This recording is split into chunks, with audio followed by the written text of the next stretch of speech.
Buenas Buenas tardes a tardes. todos. Estoy esperando que ingresen las otras cohortes. Les ruego a ustedes que prendan sus pantallas, por favor. Prendan sus pantallas. Es muy duro una clase en la oscuridad de una computadora, así que prendan sus pantallas.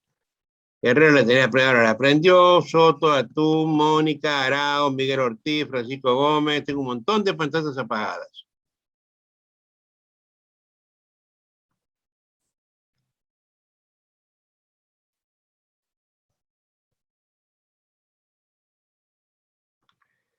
Romina, si me estás escuchando, por favor, las otras cohortes tienen que ingresar ya.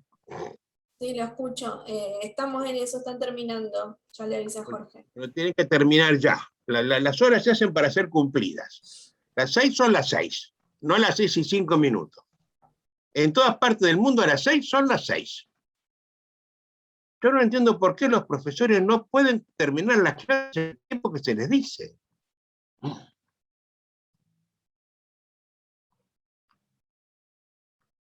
Yo durante muchos años he hecho se los recomiendo a ustedes, a ver, para que alguna vez lo hagan, pues si tienen que hacer una cosa parecida a esta. Durante muchos años, y con muchos docentes que me acompañaron en la cátedra como adjuntos, hice este experimento. Vamos a hablar, por ejemplo, de la recusación o de la reconvención, me da lo mismo. El grupo de alumnos que lo está escuchando se pone delante con un papelito para marcarle si mueve las manos, si no mueve, si dice este, si no dice este, si tartamudea, para ayudarnos. Es una crítica constructiva, por supuesto. Y le damos 20 minutos para que hable de la reconvención. Y tiene que hablar todo, empezar y terminar el tema. Porque a los 20 minutos se golpea la mano y el disertante empieza de nuevo, lo mismo en 10 minutos. Y a los 10 minutos empieza de nuevo, ahora en 5. Y tiene que decir siempre lo mismo. Pero hay que saber limpiar la paja del trigo. Yo empiezo diciendo todo lo que se me ocurre. Puedo contar anécdotas, chistes, cuentos, historias, lo que se me ocurra. Cuando voy a la mitad, tengo que sacar la cosa que era paja. Y quedarme solamente con los 5 minutos es puramente grano de trigo, ¿no? Pero hay que decir siempre lo mismo, la esencia. En los 5 minutos, en los 10 y en los 20. Es mucho más difícil hacerlo al revés, ¿eh? Es mucho más difícil ir agrandando. Y entonces les recomiendo que lo hagan, ¿eh? Háganlo frente a un espejo, con un amigo, con alguien que los escuche. Sobre todo quienes tienen que dar clase. Yo tengo profesores en la maestría que hay que hablar 14 minutos 30 segundos y hablan 14 minutos 30 segundos. O sea, perdieron toda la historia y la cortaron. Cosa que no logro con el resto de los docentes. A tal punto que no tengo todavía la gente que está ingresando por los otros lados. Bueno, vamos a empezar La nosotros. 29 ya entró, falta Neuquén. Bueno, ¿quién está dando clase en Neuquén? Benaventos, Bueno, que está terminando, terminó, pero no es está. otro larguero. Rezan el Padre Nuestro y después el Ave María y después los misterios gozosos. Empezamos nosotros. Insisto, las pantallas prendidas. Insisto, las pantallas prendidas. Miguel Ortiz, a ver, no me lo hagas decir tantas veces. La pantalla prendida es la pantalla prendida. ¿Es tan difícil de entender pantalla prendida? Gracias. Bueno, arrancamos hoy otra vez con un muy querido amigo, un exalumno de esta maestría. Hoy juez de garantías en el corazón profundo del interior tucumano, de la ciudad de Montero. Pues está haciendo una labor espectacular porque la Corte lo ha puesto como arquitecto del tribunal. Y un tribunal que era nada. En este momento en Montero se está haciendo un edificio espectacular, gracias al arquitecto Mario Velázquez, que roba su tiempo entre audiencia y audiencia para ver si los ladrillos están puestos, si el aire acondicionado funciona o no funciona. Ya les he contado que Mario Velázquez era, cuando hizo la maestría conmigo hace muchos años, él estuvo en la corte número 14, fue una corte muy importante por la calidad y la cantidad de gente estuvo allí. Era un hombre que se molestaba como juez de las cosas que acá se decían. Pero es un hombre que nunca fue necio.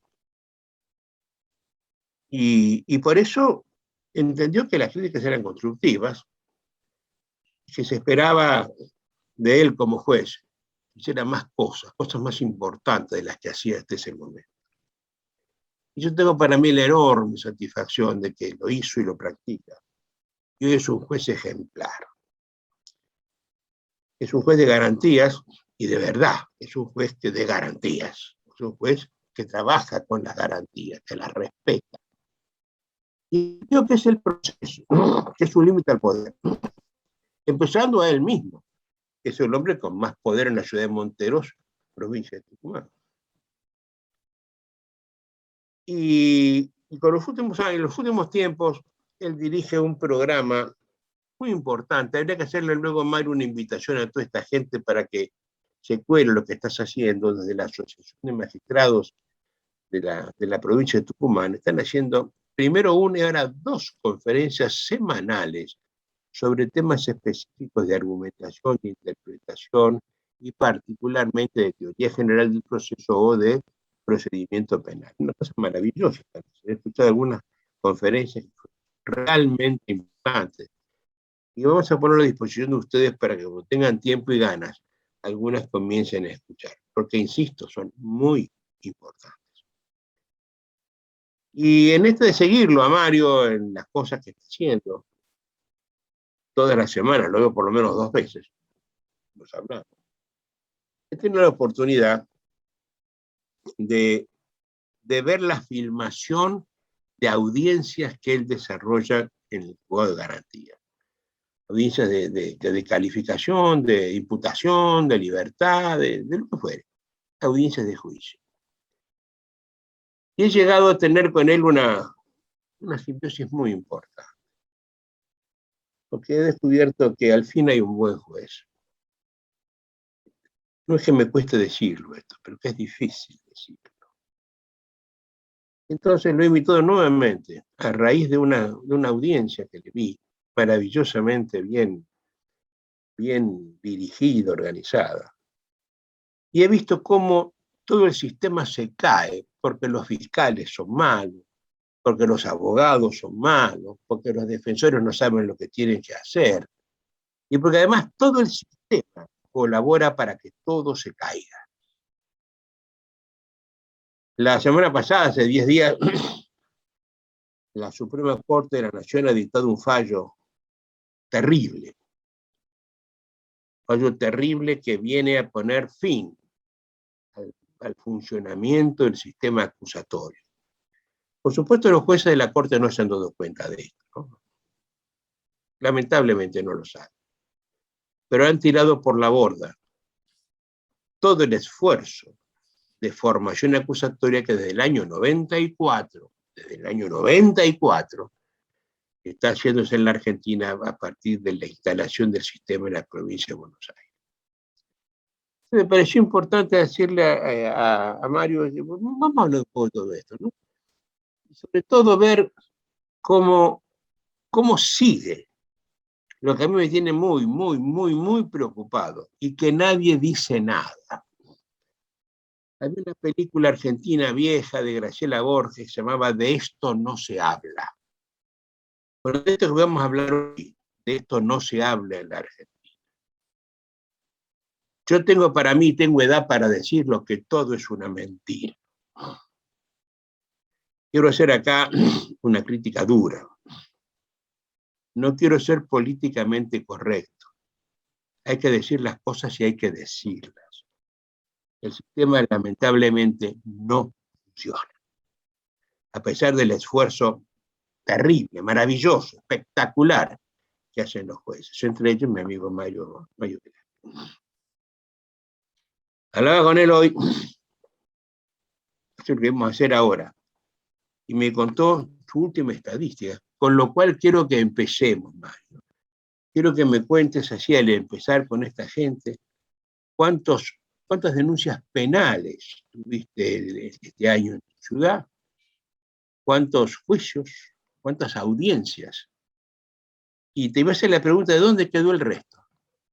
Mario, te recibo con el afecto de siempre, estás en tu casa, es la maestría, y te tiro esta pelota incendiada primero. Contame, saludá y contame cuántos pleitos tuvieron. Bueno, en primer lugar, muchísimas gracias, Adolfo, por tan generosa invitación. La verdad que siento una profunda emoción de poder estar con ustedes. Como te decía, la idea de esta conversación que voy a llevar a todas y todos ustedes tiene que ver con la experiencia que yo vengo adquiriendo en 16 años de la magistratura en un centro judicial que arrancó conmigo. Yo soy una persona con mucha suerte, porque iniciarse a trabajar en el Poder Judicial y tratar de poner una impronta en lo que uno hace es muy importante en todo sentido. Así que desde esa lógica, hoy también soy una persona muy afortunada porque, como dice Adolfo, yo fui alumno de esta maestría hace un tiempo y creo que en un punto me permitió abrir mi cabeza. Yo ya era juez, razón por la cual tenía un doble valor asistir como alumno y tener de compañeras y compañeros, gente que recién estaba egresando, éramos muy pocos los jueces que estábamos dentro de la maestría y por supuesto estábamos sometidos en un punto al contralor de nuestros propios compañeras y compañeros. Y la primera presentación de Adolfo, lo acaba de hacer mención, fue bastante dura porque, como siempre lo hace, generalmente no es políticamente correcto, como dice él, yo tampoco lo soy en un punto. Y tuvo una manifestación muy dura relacionada en general con el ejercicio de la magistratura y de la cual obviamente yo no lo conocía, era la primera clase, conté hasta 100 porque tuve toda la firme intención de levantarme y salir del aula. Pero, por supuesto, nobleza obliga, como un caballero terminó su clase, no expresé absolutamente nada, después me acerqué hacia uno de los coordinadores y le expliqué quién era yo, en definitiva, y que no me había parecido para nada la apreciación del profesor acorde a lo que yo hacía, independientemente de que me sometía al escarnio, si se quiere, de que él había hecho mención ese día.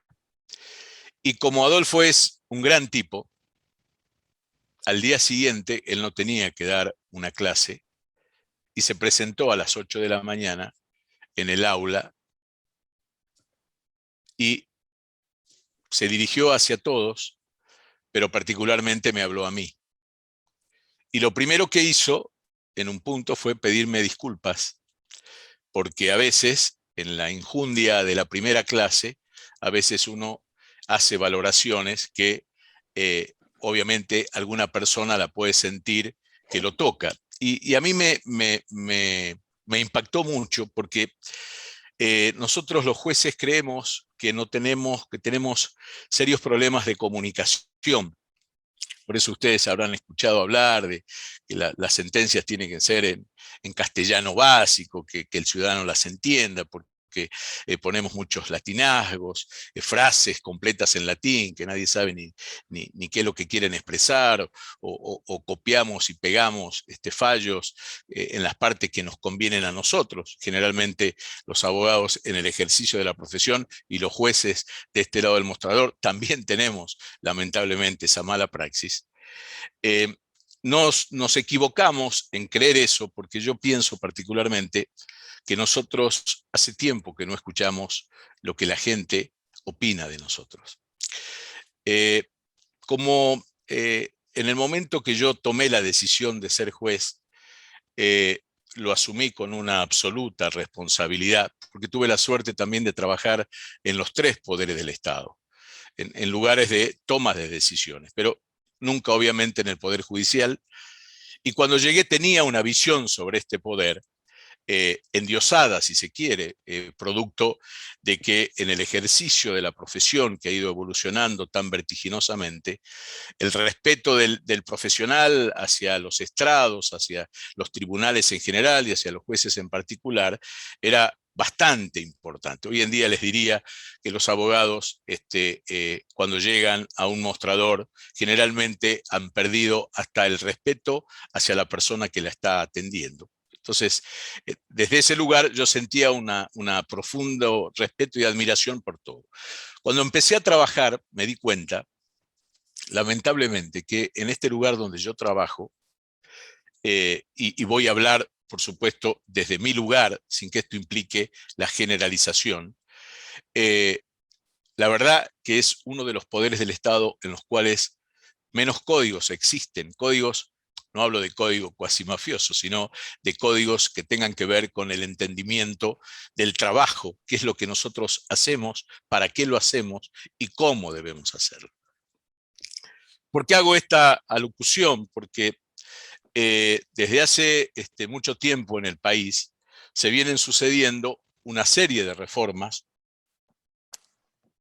que tienen que ver con los sistemas de enjuiciamiento, donde todos van tendiendo a los sistemas acusatorios adversariales puros, es decir, aquellos sistemas, por supuesto, creo que todos ya conocen que en los sistemas acusatorios están perfectamente definidas cuáles son las funciones de cada una de las partes, jueces, por supuesto. Yo hace 16 años que trabajo como juez y nunca tomé una decisión que tenía que ver con una medida de tipo autosatisfactiva o de oficio, etcétera. Eso dentro del proceso penal es impensado, por lo menos en mi formación, a pesar de que a lo mejor otros colegas sí lo hagan. Dejando de lado esa distinción en que cada uno cumple con un rol clave, el fiscal investiga, el defensor defiende su postura y el juez resuelve el conflicto. En los sistemas acusatorios adversariales la particularidad más notoria es que es la oralidad pura desde el minuto cero. Ahora, lo que yo siempre me pregunté, y lo he hablado con Adolfo en más de una oportunidad, es analizar los contextos en las provincias, por qué aparecen a veces los nuevos códigos procesales penales. Si es una necesidad del ciudadano común que, digamos, está clamando porque en definitiva el sistema no funciona, o quizás es una motivación de la política coyuntural de ese momento que determina o cree que con la modificación de una norma nosotros podemos modificar la realidad del ciudadano. Todos los que trabajamos en el mundo del derecho sabemos que esto es absolutamente falso, absolutamente falso. La realidad de una sociedad no se cambia modificando una norma. La segunda argumentación importante que me parece que sería útil transmitirles a ustedes es que en estos nuevos códigos, el arte es la litigación oral. Y generalmente nosotros traemos de raíz poco de litigación oral, prácticamente nada, muy poco de argumentación, muy poco de oratoria, etcétera, etcétera, etcétera. Ahora, desde el minuto cero, cuando se implementan estos códigos, hay que empezar a trabajar en ese sentido. Y yo vengo comentándole a Adolfo desde hace un tiempo, a pesar de que mi provincia empezó con esta movida de la renovación de los códigos, como pasa prácticamente en todos los lugares, con años de trabajo, hasta que un día se pone en funcionamiento. Hay una realidad que todos los operadores tienen que saber y conocer, que es lo empírico. ¿Con qué información nosotros contamos? Y en base a esa información, ¿qué es lo que deseamos modificar, cómo, cuándo y dónde? Un sistema de estas características, donde es la oralidad pura, donde desaparece el juzgado como ustedes lo conocían en alguna provincia, aquel juzgado de garantía, aquellas salas penales de juicio, etcétera, ya no existen más. Hoy yo conformo un colegio de jueces. Ese colegio de jueces está integrado, en el caso de la jurisdicción donde yo trabajo, somos 2 jueces los que estamos de manera permanente y hay 8 jueces de un centro judicial muy cercano que son los que en principio se deberían integrar con nosotros, pero la realidad es que no quieren venir a trabajar. En los hechos, entonces, somos 2 los que dividimos todos los conflictos que suceden en esta jurisdicción. Hay una oficina de gestión de audiencia que es la oficina nueva que aparece en estos sistemas, que es la encargada de que funcione la lógica de una audiencia, donde se requiere las partes, es decir, el Ministerio Público Fiscal y las defensorías, los pedidos de audiencias, y a nosotros nos convocan un día y una hora a los fines de resolver un conflicto que, como todos conocen, la primera audiencia generalmente es la audiencia de formalización o de formulación de cargos. Las audiencias son multipropósitos, es decir, uno sabe cómo empieza, pero generalmente no sabe cómo terminan, por el dinamismo propio que tiene la oralidad. Ahora, en ese teatro de la oralidad, como decía, la ausencia de la profesionalización en lo que tiene que ver el arte de la litigación y hace agua a los 2 minutos.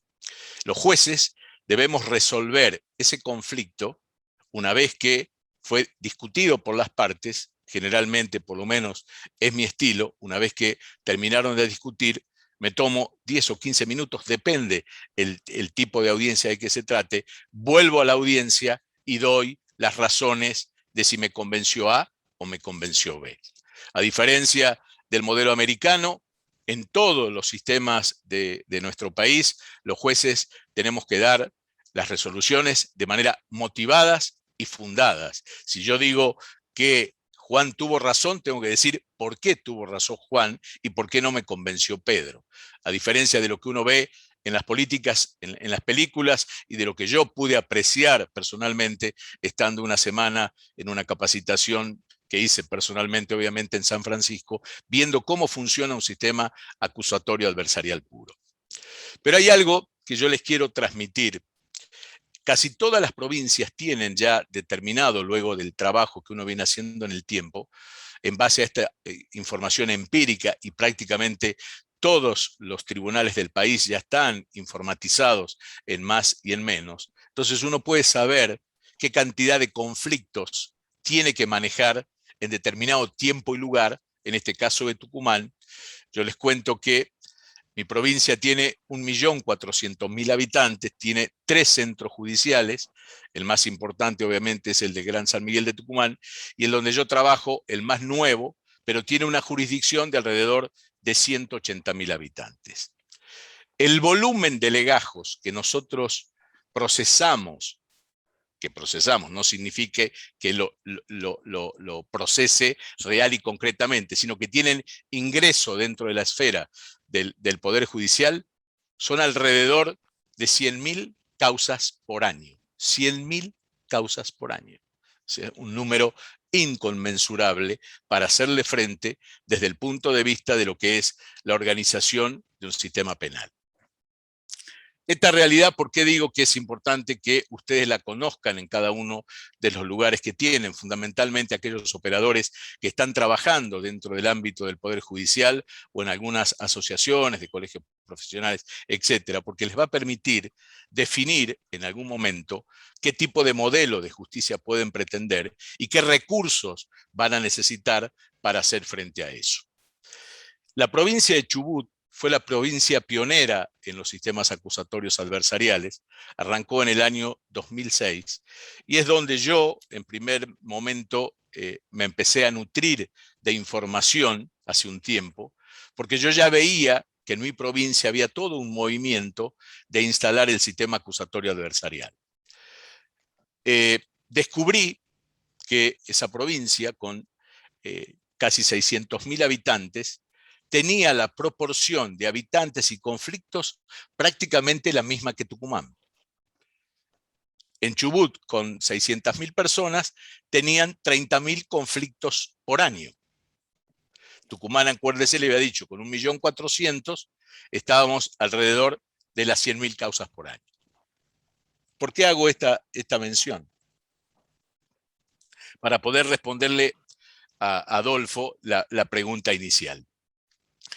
Cuando uno analiza ese volumen de causas, se da cuenta que con cualquier sistema que fuere, inquisitivo, acusatorio mixto o el que yo estoy llevando adelante, hay un 90% de legajos o causas, como le quieran llamar, que ni siquiera tienen ningún tipo de tratamiento. Ninguno, absolutamente ninguno. Entonces, de ese universo que nosotros habíamos dicho 100.000, el primer corte, 10.000 causas. De esas 10.000, hay otro análisis y otros cortes. En definitiva, no significa que esos 10.000 legajos se están tramitando al unísono y a la vez por todos los fiscales, todos los jueces, etcétera, etcétera. Y lo que es más importante, determinar de ese universo cuántos terminan en lo que la Constitución establece, que es el juicio oral y público, y cuántos terminan con otro tipo de salida de los procesos. En ese sentido, la información que nosotros ya teníamos y que hoy yo la puedo verificar con el nuevo sistema, es exactamente igual, o lo que es más complejo, o lo que sería políticamente incorrecto decir de un magistrado. Los números son lamentables, por lo menos en donde yo ejerzo la magistratura. Este centro judicial tenía, o tiene, mejor dicho, un nivel de conflicto anual que ronda las 6.000 causas por año. Si ustedes hacen una división rápida mensual, oscilamos entre 400 a 600 causas por mes. En mi provincia y en mi jurisdicción, el nuevo sistema acusatorio adversarial empezó a regir el 1 de septiembre, en plena pandemia, del 2020. Empezamos con causa cero, es decir, aquí todo lo que había existido en el mundo del derecho, por esas misteriosas leyes, todas las causas, la legislatura local determinó que se tenían que ir hacia otro centro judicial. Por supuesto, el principio del juez natural, etcétera, etcétera, se lo llevó Dios. Esas causas que existían acá y que estaban en trámite hoy están en otro lugar y en la gran mayoría durmiendo el sueño de los justos. Lo cierto es que Mario Velázquez empezaba de cero, con una salvedad. Mario Velázquez, con el sistema acusatorio mixto, es decir, la investigación penal escrita y el juicio oral oralizado, entregué el juzgado, digamos, lo cerré al juzgado de garantías, sin ninguna causa por resolver, es decir, causa cero. Causa cero. Y no hice nada que no correspondiera ni pedirle al equipo que trabajaba conmigo ninguna cuestión que no estuviera prevista en la Constitución y en la ley y que tenía que ver particularmente con el respeto hacia el justiciable y por lo que yo entiendo es el servicio de administración de justicia. Para mí, se lo vivo diciendo a Adolfo, los plazos que establecen los códigos están para cumplirlos, no están para mirarlos y sacar que los plazos son meramente ordenatorios. Entonces, lo que yo tengo que resolver según un código en 5 días, y pueden ser 5 años, y pueden ser 2, o pueden ser 3, o puede ser 4. No pasa nada, digamos. O sea, nadie sale y dice esto es impensado, esto no puede seguir. Sucede y sucede todos los días. Ya voy a volver con el caso Price para reflejar eso. Lo cierto es que nosotros llevamos 1 año con el nuevo Código Procesal Penal, que llegó con un eslogan, como todos los eslogans, de que se va a acabar la impunidad, que se va a acabar la puerta giratoria. Obviamente todo el mundo cree que la justicia penal es la única justicia que existe dentro del ámbito del Poder Judicial, por supuesto, que es la única que vende, es la única que mide. ¿Por qué? Y es porque el derecho penal es como el fútbol. Usted entra a un bar el día que juega la selección y está hablando todo el mundo es técnico, todo el mundo juega de 5, de 10, que Messi sí, que Messi no. En el proceso penal es más o menos lo mismo. Difícilmente usted entre a un lugar y escuche a los parroquianos hablar sobre qué es lo que pasa con la justicia civil, laboral, etcétera, etcétera. Está fuera de todo esquema. Obviamente, lo que hace o deja de hacer un juez en el ámbito laboral, civil, comercial, administrativo, etcétera, también tiene un altísimo impacto en lo que es el servicio de administración de justicia, pero los que estamos en la vidriera, si se quiere, siempre indefectiblemente vamos a ser los jueces penales. Me guste a mí o no me guste, esa es la realidad y sobre esa realidad es la que yo tengo que trabajar. Entonces, hoy, a un año de la puesta en vigencia del nuevo código, insisto, este código trajo muchas cosas súper interesantes porque obviamente nosotros naturalmente hablamos, naturalmente es la forma en que uno tiene de comunicarse a través de la oralidad, entonces vernos hoy obviamente con la pandemia no en la sala de audiencias, pero yo desde que soy juez con este nuevo sistema, las audiencias se hacen en este centro judicial. En la sala de audiencia está el imputado solo con su abogado, si es que el abogado quiere estar en la sala de audiencia, porque no lo puedo obligar a que haga y ejercite quizás una de las defensas más importantes y las que más compromiso y pasión le pone uno cuando está defendiendo a alguien que puede, quizás por un error nuestro, nada más que perder su libertad, razón por la cual, por supuesto, insisto, las personas están en la sala de audiencia y en el 99,99% los abogados están en su despacho, en su oficina, cosa que después tiene altísimas implicancias en lo que es el ejercicio profesional. En este año, que yo les había dicho de que el promedio de legajos anuales en este centro judicial era alrededor de 6.000 causas, es decir, 500 legajos por mes.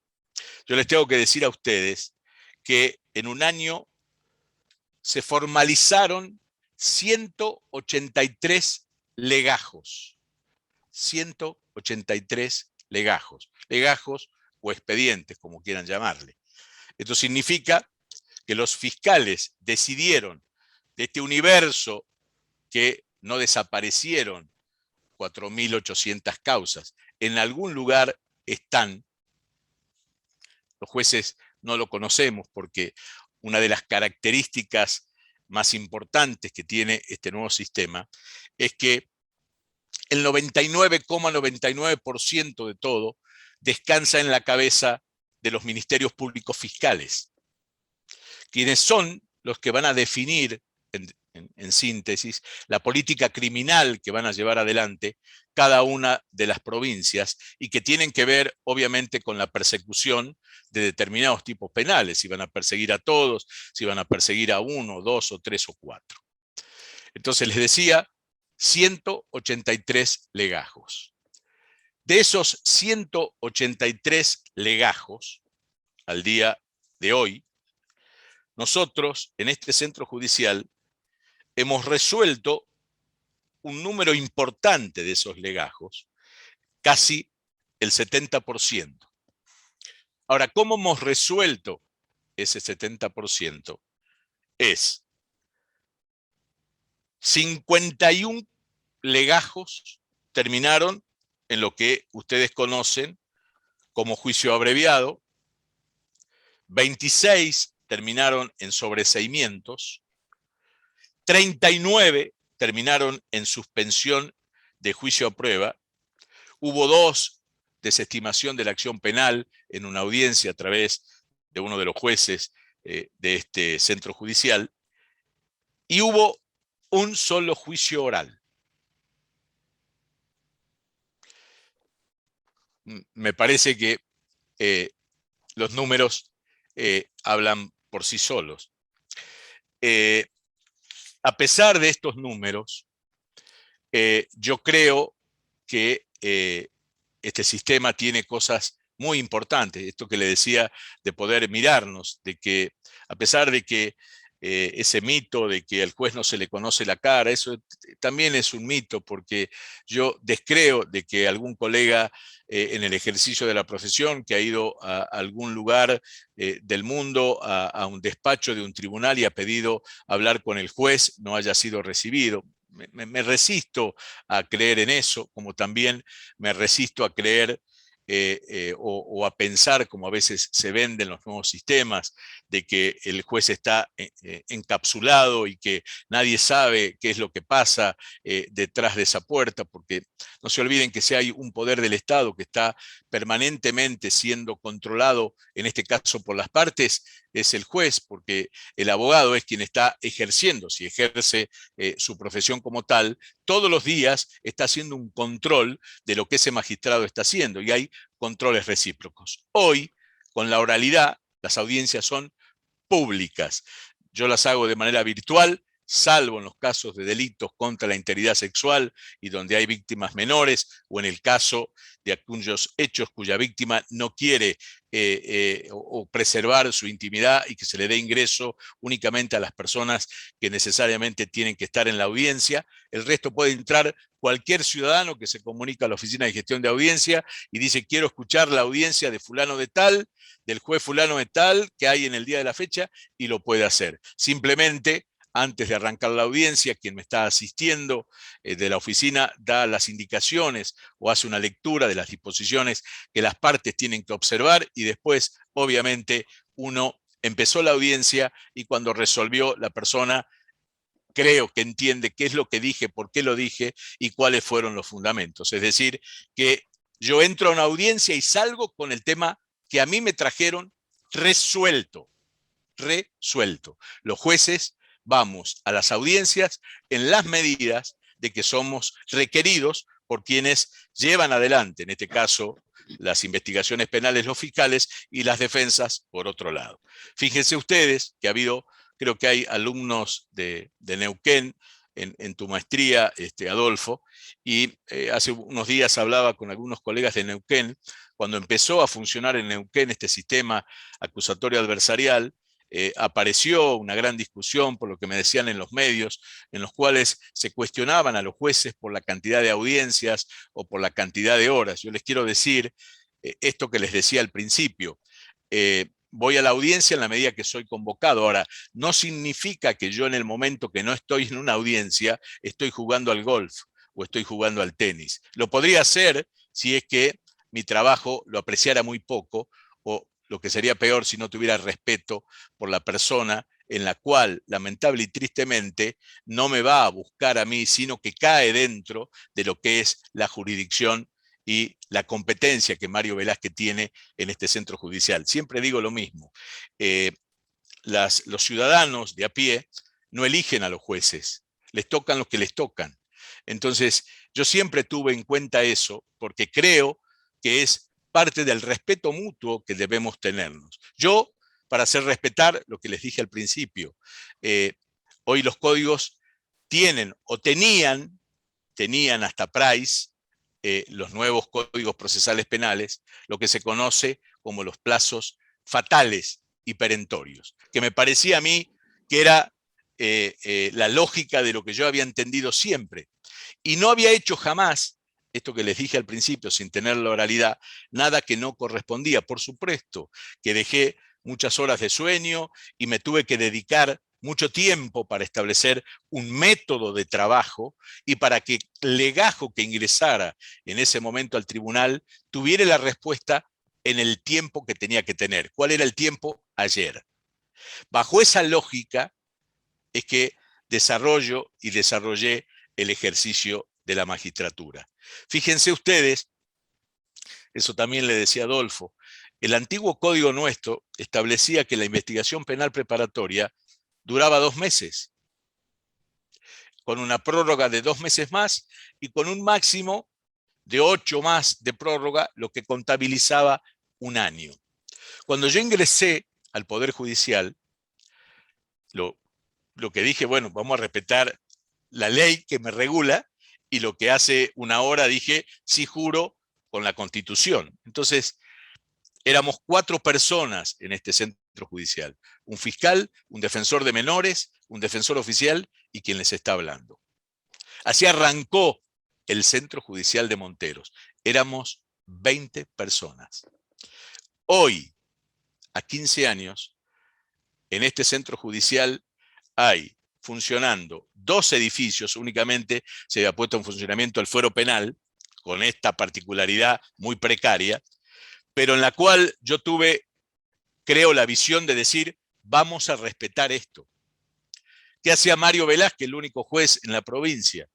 Exigirle a la fiscal que a los 2 meses me explicara a mí, por supuesto de manera escrita, por qué me pedía la prórroga, por qué no había podido terminar lo que era una investigación penal preparatoria, porque ni siquiera se interpreta hasta el día de hoy qué significa esto. ¿Cuál es la razón de que exista esta primera etapa dentro del marco de un proceso? Nos estamos preparando para ir a un juicio. Obviamente el sistema acusatorio oralizado tiene una lógica diametralmente opuesta a lo que era el sistema escrito. ¿Por qué?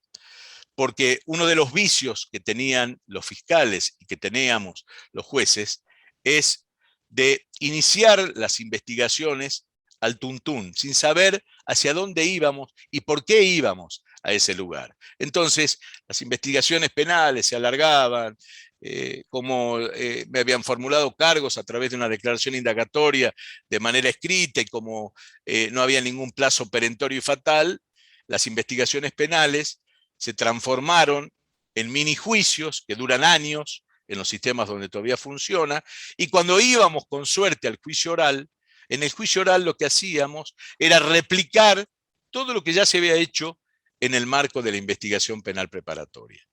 En los sistemas oralizados eso es ya impensado. Ahora, el problema es que el operador sigue siendo el mismo.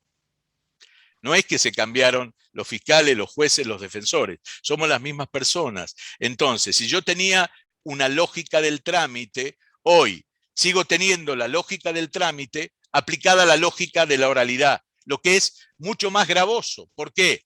Y porque como no tengo las herramientas para la litigación, porque no me las enseñaron, porque no tuve la posibilidad de capacitarme de manera de las que existen a través de distintas universidades, que dicho sea de paso, no son muchas, entonces no es que los sistemas se terminan desvirtuando porque hay gente que se opone, sino porque nosotros mismos, quienes a veces tenemos el empuje y las ganas de que esto funcione, como no lo sabemos hacer, lo terminamos chocando.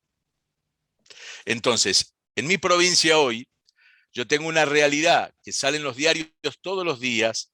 Condenaron a Mario Velázquez, condenaron a Carlos Pini, condenaron a Otto Clos. Todos los días 1 o 2 o 3 o 4 condenas. Estoy instalando, obviamente desde el punto de vista periodístico, la idea de que el sistema está funcionando.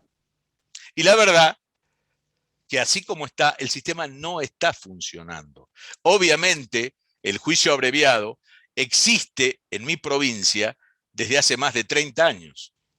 Por supuesto que en este trámite de la oralidad aparece como la gran escapatoria las salidas alternativas. Después podemos discutir sobre la calidad de esas salidas alternativas, porque esta es la otra gran asignatura pendiente. Es decir, si yo por celeridad cedo en lo que es un concepto de seguridad jurídica, y bueno, cada uno de nosotros determinará cuál es la tensión que puede existir entre la eficiencia, la rapidez y en lo que son el respeto de las garantías que tenemos todos los ciudadanos, independientemente del lugar donde nos encontremos, como víctimas o como victimarios. Pero generalmente se instalan los nuevos códigos y diariamente aparece esta información, que abruma y que a veces a mí, cada vez que agarro el diario local y digo, che, pero esto que yo les acabo de transmitir a ustedes, no se transmite. Está bien, hemos resuelto 60 juicios abreviados. Hemos resuelto el 60% de lo que se oralizó. Ahora, ¿qué hicimos con todo lo otro? ¿A dónde está todo lo otro? Y está en el mismo lugar que estaba con el sistema anterior. Y este sistema es un sistema absolutamente caro para el ciudadano, porque los sistemas se sostienen con el aporte de la gente. O sea, Mario Velázquez no saca de su bolsillo para que la audiencia se haga, y si la audiencia fracasa, yo voy a perder plata. No, o sea, el dinero sale desde el Estado, y el Estado gasta en este lugar y deja de gastar en otro que quizás es más importante si nosotros seguimos haciendo lo mismo. Para mí, lamentablemente, más allá de algunas bondades, seguimos haciendo exactamente lo mismo y de una manera mucho más costosa. ¿Por qué? Y porque este sistema implica, para que funcione, jueces, fiscales y defensores, por la sencilla razón de que a la audiencia tenemos que estar los que tienen que estar. Ahora, ¿qué es lo que ocurrió o qué es lo que ocurre generalmente en todos los lugares donde esto pasa? La gran discusión era, el juez Mario Velázquez está escondido detrás de sus empleados, ni siquiera sabe qué es lo que pasa en su tribunal. Las personas son quienes los acompañan, quienes resuelven, quienes dictan sentencias, etcétera, etcétera, etcétera. Por eso es que tiene que aparecer este nuevo sistema para que Mario Velázquez entre a la audiencia y resuelva el conflicto, solito, que Dios lo ayude. Ahí lo voy a ver a Mario Velázquez por qué le pago el sueldo y qué será su responsabilidad. Yo ya les dije, con el sistema anterior, yo terminé las causas sin ninguna en mi tribunal. Ninguna. En este sistema, obviamente, como también les expliqué, entro y salgo en la medida en que soy convocado. Si no, yo estoy estudiando en mi despacho los temas de actualidad o lo que fuere, o preparándome para una audiencia que tengo en la semana siguiente, que puede ser una de control de acusación, una de las audiencias más complejas que tiene el nuevo sistema y de la cual poco se conoce. Entonces, me sigo preparando en ese sentido. La realidad, como les decía, era que yo soy muy crítico de esto, pero me doy cuenta de que quizás el tiempo en algún momento pondrá las cosas, lamentablemente, en su lugar. Yo no sé qué otro sistema puede venir mañana cuando los operadores, insisto, seguimos siendo las mismas personas y seguimos pensando que modificar una norma y mirándonos únicamente nosotros, el sistema va a funcionar. En el fuero penal y en cualquier fuero confluyen muchísimas aristas que difícilmente son tenidas en cuenta. Las dos más importantes y que en un punto hacen un punto de inflexión y de tensión es la organización policial y el sistema penitenciario. Nosotros teníamos, antes de que se ponga en funcionamiento este nuevo sistema, el penal prácticamente colapsado, como es la generalidad prácticamente en toda Latinoamérica, en todas las cárceles del mundo, en función de la selectividad. Ahora, en menos de un año, nosotros duplicamos el número de personas privadas de la libertad. Antes teníamos muchos procesados sin condena. Hoy tenemos muchos condenados sin juicio. Fíjense ustedes cómo se pasa de un extremo a otro. Esta mañana hablaba con Adolfo y le decía, fíjate la importancia, o mejor dicho, la poca experticia nuestra, inconsciente o consciente, en relación a los estándares probatorios. Prácticamente, el juez, cuando va a tratar una salida alternativa, particularmente en el juicio abreviado, mi responsabilidad es preguntarle a la persona si esa aceptación lisa y llana de que él es el autor del hecho, le hicieron conocer de que él se presume inocente, que no está obligado a declarar contra sí mismo, si la tomó libremente, si le explicaron cuáles son las consecuencias del artículo 27 del Código Penal, etcétera, etcétera, etcétera. Pero eso todos nosotros sabemos que es pulgalería. Porque la realidad, queridos, es que difícilmente esa persona sepa en realidad de qué va todo esto. Difícilmente sepa. Y con la virtualidad yo lo he podido palpar, es tan marcado y tan nítido esta impresión de soledad de una persona que está sola en una sala de audiencia y me está escuchando a mí cuando le estoy preguntando. Yo lo estoy mirando por la cámara y me doy cuenta, como se da cuenta todo el que está viendo la audiencia, esa persona está absolutamente desorientada, porque no sabe y porque no lo tiene al abogado a la par. Entonces hoy todavía nos damos el lujo, algunos, de creer que se pueden hacer juicios virtuales. Yo digo, es una locura. ¿Por qué? Y porque nosotros no estamos de ese lado de la víctima y del victimario. Estamos en otra posición equidistante, pero el error es creer que nosotros no podemos, por esas circunstancias de la vida, estar en ese lugar o algún familiar nuestro aparecer en ese lugar. Casi todas las provincias que decían que los jueces no trabajábamos, dijeron, ahora van a trabajar sí o sí. Pero apareció otro problema que obviamente lo tenían y lo sabían, pero parece que no lo quieren reconocer. No hay fiscales. No hay fiscales constitucionales. Entonces, ¿qué hicieron? Y dijeron, bueno, que vayan los auxiliares, que vayan a las audiencias. Y los jueces, y bueno, los jueces tienen que bancar a los auxiliares porque si no el sistema no funciona.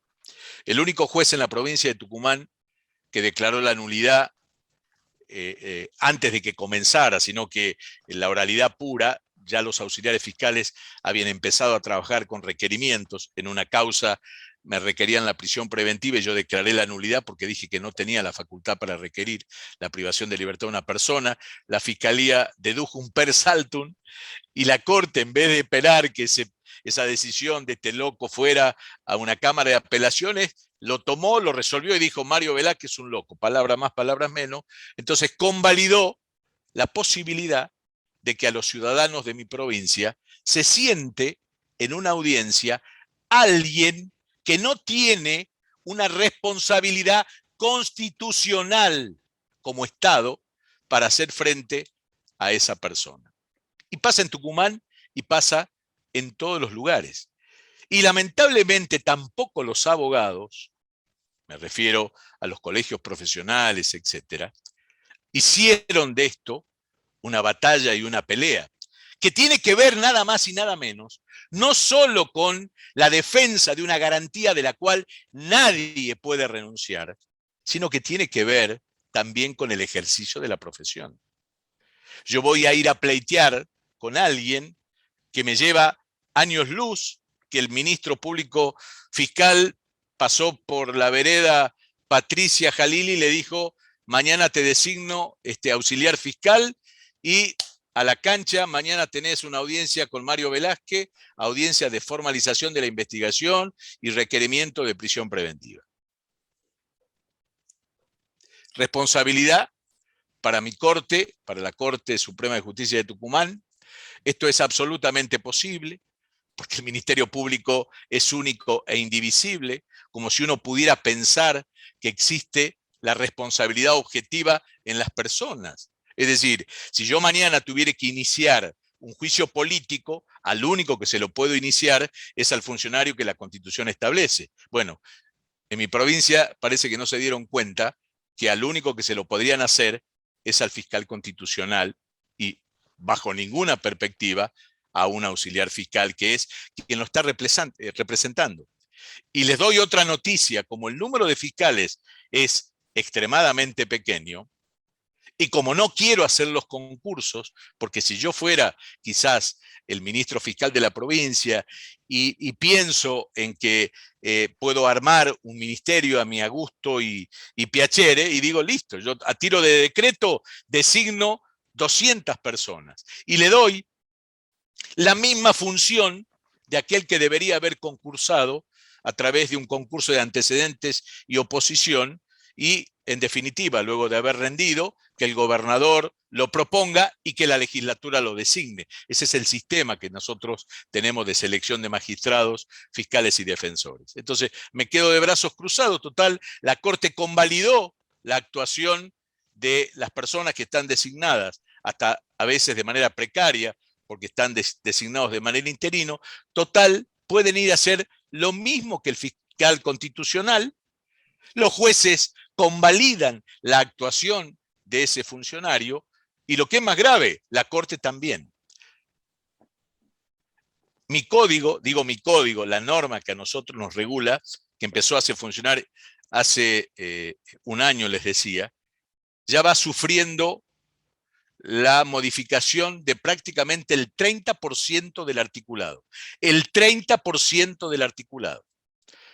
Y esto tiene que ver, no que nosotros queremos mejorar, sino que en algunas cosas que eran de absoluta avanzada, cuando se dieron cuenta, quienes lo habían elaborado, de que esto en algún momento iba a colapsar, empezaron a meterle parches. Los parches que le metieron, por ejemplo, es ampliarle aún más las funciones del auxiliar fiscal.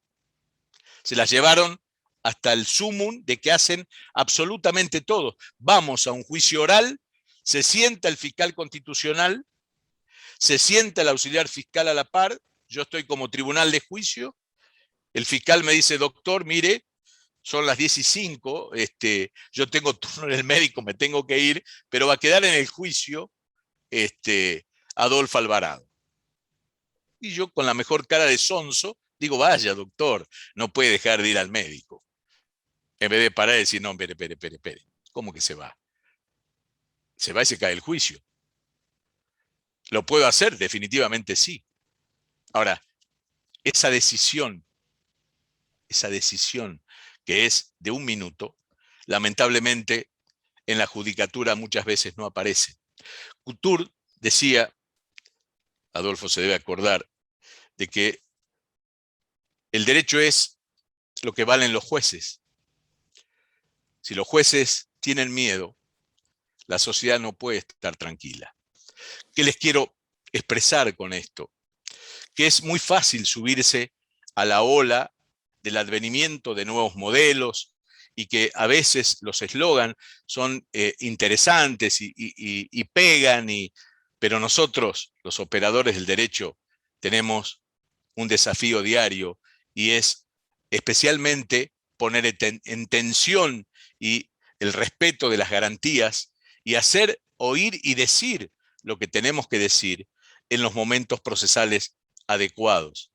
Si ustedes ven retrospectivamente la película de la pandemia, se preguntarán, hemos visto manifestaciones de distinta índole de los ciudadanos comunes. ¿Alguien vio alguna manifestación masiva en lo que tenía que ver con el servicio de administración de justicia y los modelos de enjuiciamiento? Yo no la vi. La justicia, desde marzo del 2020, una cosa de locos. La verdad, para mí, yo nunca dejé de trabajar.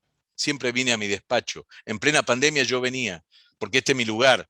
Por supuesto, asumía un riesgo, sí, pero en un punto, mi elección, yo elegí ser juez, implicaba que no tengo la misma responsabilidad quien no lo era. Entonces yo tenía que venir a trabajar.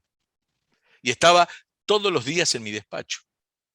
Y obviamente admití la virtualidad con estas connotaciones de que las audiencias se hacen en tribunales, no se hacen, como a veces ustedes quizás han visto, en los estudios de los abogados, o un abogado que va en un taxi, o la persona que está privada de la libertad en un calabozo, detrás de una reja. Esas cosas son absolutamente impensadas, por lo menos para mí, absolutamente impensadas. Porque yo sostengo de que los jueces no estamos acostumbrados a rendir cuenta, no estamos acostumbrados a mostrar lo que hacemos generalmente, porque cuando uno cree que el poder en sí mismo lo termina llenando de honores y de pompas, etcétera, etcétera, a veces la historia te pone en un lugar absolutamente incómodo y ningún juez que se precie de tal dura más de una semana cuando un medio te empieza a sacar todos los días en la tapa de un diario. Y cuando las asociaciones y quien nuclean al ejercicio de la magistratura generalmente están mirando otro partido. Quiero cerrar, Adolfo, con Price, porque vos dijiste esto que ponía. Sí, Price es una sentencia que acaba de sacar la Corte. Es un caso... No, Mario, no, me parece no. Te voy a interrumpir. Te vamos a demorar 5 minutos más.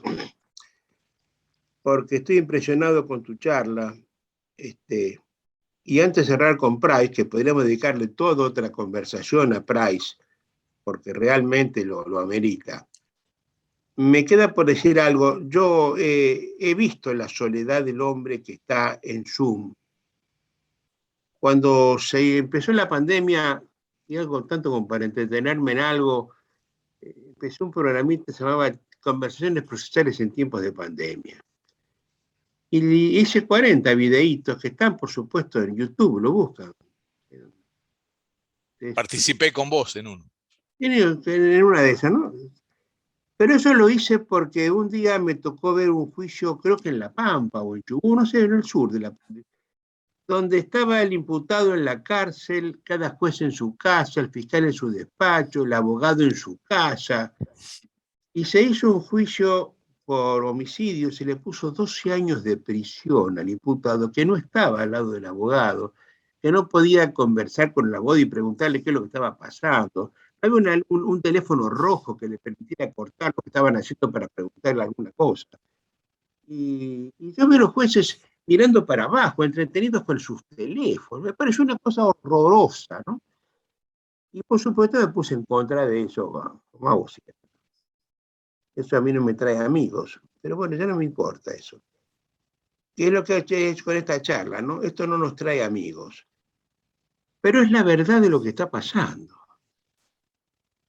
Yo este año no he podido salir del país, pero tengo mucha vinculación mediante Zoom, desde México para abajo con todos los países de Latinoamérica.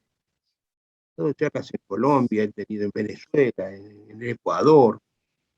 Y esto que estamos diciendo acá nosotros se repite por los abogados inteligentes y que quieren trabajar. El abogado colombiano llora a la par del abogado venezolano. Y los dos lloran a la par tuya y mía, porque todo es un desastre. Pero quiero que terminemos con algo que a mí me molestó mucho, te lo dije a vos en su momento, que es con esta oleada de juicios abreviados, esta locura de hacer presos sin juicio. Por supuesto, si todos siempre los arrabales de la Constitución en cada uno de los casos, que se cree que hacen cosas interesantes. El otro día me contaste que hubo un juicio abreviado donde se pactó la prisión perpetua de libertad. Eso me pareció tan atroz, tan relevantemente atroz, que el abogado hubiera evitado el juicio para darle lo más que le pueden dar, una prisión perpetua, que me ha hecho pensar seriamente si estamos diciendo bien prisiones perpetuas con juicios abreviados, fiscales que aprietan en el momento de la audiencia, jueces que miran para otro lado, y abogados idiotas que ya se miran también para el otro costadito. Quiero que me termines esta charlita 5 minutos más con la impresión que te he dado a vos este juicio, esta condena perpetua en juicio abreviado. Y con eso terminamos. Bueno, a ver, Adolfo, la realidad de mi provincia y prácticamente de todas, salvo algunas excepciones, Rosario tiene la posibilidad del abreviado con perpetuo también. O sea, lo tenés ahí donde vos vivís. Los códigos, definitivamente... Lo que pasa es que nunca me enteré que hubiera habido un caso. Por eso claro, salto con el tuyo. claro. Y quizás porque a veces es hasta vergonzoso ponerlo, pero bueno. La realidad es que los códigos no lo dicen, pero sí lo dicen expresamente. Los nuevos códigos han renunciado a la realización del juicio oral. Literal. Yo tengo normas expresas, el artículo 13 del Código Procesal Penal y el artículo 17, en la cual en un punto lo compelen al tribunal y a las partes a que resuelvan el conflicto de la manera más rápida, en tanto las garantías más o menos estén respetadas, vamos para adelante. El juicio oral, poco y nada. Obviamente, no me tocó a mí todavía una situación como esa. Creo honestamente que no me entra la posibilidad de que yo termine condenando a una persona a prisión perpetua a través de un abreviado, porque también tenía que ver con lo que hablábamos al principio de los estándares probatorios. Es decir, cualquier abogado que se precie de tal sabe que tiene garantías que están incólumes y que el Estado las tiene que vencer. Yo soy inocente. Por supuesto, los discursos son siempre los mismos, lamentablemente, les tengo que decir. El imputado no quiere el escarnio, no quiere volver a sufrir, que lo saquen en los diarios, porque obviamente ustedes saben que la prisión perpetua está prevista para los tipos penales más gravosos, que obviamente el universo no es tan amplio, pero sí hay, lamentablemente, en cada provincia, 3, 4, 5, algunos 10 casos por año de homicidios, femicidios, los cuales podrían caer bajo esta escala penal. Lo cierto es que en mi provincia está permitido, y es más, la posibilidad de abreviar se da hasta, según la letra del código, hasta la audiencia de control de acusación. Pero ¿qué ha ocurrido o qué está ocurriendo en los hechos? Yo acabo de hacer una audiencia de control de acusación en un femicidio, y obviamente la prueba de la fiscalía es bastante importante esa evidencia, pero la tiene que escuchar un tribunal mañana en el juicio oral, o la debería haber escuchado el tribunal en el juicio, para obviamente tener la certeza y llegar a esa condena, que quizás lo que yo había visto en las audiencias, esta persona era el autor del hecho, digamos, pero más allá de esa opinión, lo cierto es que ese proceso, en el momento que se iba a hacer el juicio, levantó la mano el abogado defensor y dijo, queremos abreviar. El tribunal dijo, bueno, pero ya es tarde. No, bueno, pero le queremos pedir en base al derecho que tiene el imputado, de las garantías y bla, bla, bla, bla, bla, bla, bla, bla. Queremos hablar con la fiscalía y llegar a un acuerdo. ¿Y qué acuerdo sería? Y un acuerdo de prisión perpetua. Y el tribunal, en el caso en el que yo había sido el juez de garantías en el marco de la investigación penal hasta la audiencia de control de acusación, terminó aceptando. Es decir, con esto, un ejemplo más de que a veces los jueces decimos lo que no dicen las normas. Porque tranquilamente el tribunal le podría haber dicho a esta persona, mire, señor, usted, desde el momento que fue sometido a proceso, tuvo el tiempo para ejercer ese derecho. Hoy, porque esta es la otra pregunta, ¿el juicio oral es un derecho de las personas que están sometidas a proceso y de alguien más, que sería la sociedad en su conjunto, de saber en definitiva qué es lo que pasó en esa situación y cuál fue el resultado? Creo que la pregunta y la respuesta la tienen todos y todas ustedes, porque obviamente si están en esta maestría de Derecho Procesal y con Adolfo, la cabeza de ustedes no es la misma que tenían antes, con seguridad, eso yo lo puedo en algún punto afirmar. Han elegido una especialización que vale la pena seguir capacitándose de manera permanente. Nosotros hemos abrazado la profesión más importante que puede tener un ser humano que ha tenido la suerte de ser abogado. Y aquellos que ejercen el derecho penal, por supuesto, para mí es de una extremada pasión. Las cosas hay que hacerlas con pasión, con sangre, como se dice, hay que patear hormigueros y hay que decir las cosas cuando hay que decirles. Les guste o no les guste. Uno, cuando eso hace y cuando eso produce, yo les garantizo que a los que, no sé si hay jueces que están escuchando, yo me voy todos los días de este tribunal, a veces con una sensación de enojo y de reniegue, porque me doy cuenta de todo lo que nos pasa y no lo puedo modificar en la esfera global, y no lo voy a poder hacer. Ahora, desde mi lugar, de este humilde lugar, yo puse este centro judicial como consecuencia de la pandemia, lo puede decir Adolfo, en el universo jurídico del país, porque empecé con una aventura de una capacitación, de buscar amigos de amigos a que habláramos y discutiéramos derecho y lo repensáramos.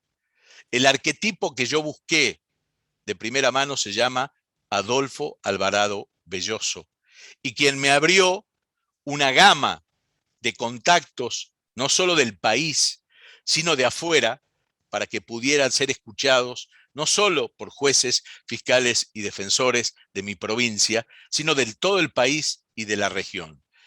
Nosotros llevamos ya alrededor de 90 conferencias. Están, Adolfo, yo te voy a pedir que le subas después el canal de acceso al canal de YouTube de la asociación. Ahí están todas grabadas. Los invito, son absolutamente gratuitas, y obviamente todas las personas que participan y que han participado con absoluta generosidad y sin cobrar un peso, y el único sentido que tiene, como lo hace Adolfo, y acá de nuevo lo quiero repetir, con su edad, que siga instando a que el derecho es una lucha permanente y constante por el resguardo de los derechos y de las garantías más preciables que tiene un ser humano en la tierra. Ese es nuestro desafío. Ahora, el trabajo de los jueces jamás va a mejorar si no mejora el trabajo de las partes, si no mejora el trabajo de los abogados y de las abogadas que abrigan y decidieron ejercer la profesión. Yo tengo un hijo, de los 4 que tengo, uno que es abogado, se acaba de recibir, le gusta la música, difícilmente ejerza la profesión, difícilmente. El que viene atrás lo veo con quizás un poco más de temperamento en ese sentido. Ahora, cada vez que yo llego a casa e interactúo con ellos, me doy cuenta de que valió la pena lo que yo hice en el día de trabajo. Y espero, Adolfo, que esta exposición, esta charla, que obviamente no fue ni de un catedrático, ni un dogmático en derecho penal, ni en derecho procesal. Hay gente que escribe muy lindo, y la que yo la admiro y la sigo leyendo. Simplemente fue una expresión de alguien que trabaja de juez, pero que es un ser humano como todos ustedes, que tengo miedos, que tengo temores, que me pasan cosas todos los días, pero hay algo que a mí me va a seguir pasando siempre, y que es ejercer mi profesión de la manera más digna, convencido de lo que hago, y poniéndole pasión a las cosas. Nosotros somos el problema y nosotros seremos la solución, o no seremos definitivamente. Gracias por haberme dado esta posibilidad de estar con ustedes. Ha sido un enorme placer, Adolfo, un enorme placer. Espero haber llegado con algo, y por supuesto vos tenés mis datos por si alguien en algún momento necesita hacer una consulta. Las audiencias que yo generalmente hago, algunas le he mandado al doctor, las pueden subir y charlarlas en alguna clase con Claudio Puccinelli o con alguien, para ver y obviamente allanarme a todas las críticas constructivas que puedan surgir luego de que escuchen y me vean interactuar ese día y a esa hora y de resolver alguna cuestión que me tocó coyunturalmente. Nada más. Gracias, Mario. Has definido el porqué de la invitación de hoy, ¿no? Me encantó la charla. Yo les voy a poner, en este momento no puedo, pero seguramente mañana van a aparecer ustedes en la página de aula el link para los programas de Mario Velázquez, eso que los está invitando. Voy a subirles también algunas filmaciones de audiencia, porque me parecen que están muy bien llevadas, muy solemnemente llevadas, muy importantemente llevadas. Quiero que ustedes las puedan verlas y de eso aprender, ¿no? Mario, un abrazo, muchas gracias por todo. Para los demás les cuento que el próximo miércoles hemos invitado a un chileno, a Claudio Paravecino Cáceres, de Santiago de Chile, a quien le pido que nos hable de qué es lo de la sana crítica, eso de que lo tanto se habla y que yo creo que sirve para nada.